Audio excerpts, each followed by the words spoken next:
তুমি কি করতে চাও? ইট ঝুলিয়ে রেকর্ড করতে চাই। এটা তো আমিও করতে পারবো। খেপা চোদা, তোমার লুঙ্গিটা তুলে ইয়েটা দেখাতে বলি নাই, তোমার ট্যালেন্ট কি আছে সেটা দেখাও। আমার ট্যালেন্ট তো এখানে লুকিয়ে আছে। আমাদের এখানে ট্যালেন্ট আছে, দেখাবো? আমাদের ট্যালেন্ট আমার বমি করে।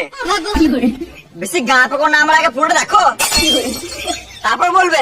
বেশ বেশ, শুরু করো। ভেড়া আছে দা, এটা কোনো জিনিস বুক ওয়ার্ল্ড রেকর্ড হলো নাকি? এরকম তো কোমরে ইট বেঁধে সবাই ঝুলাতে পারবে। বেশি গা পাকো না, আমার আগে দেখো কোথায় ঝুলছে। বেশ বেশ, শুরু করো।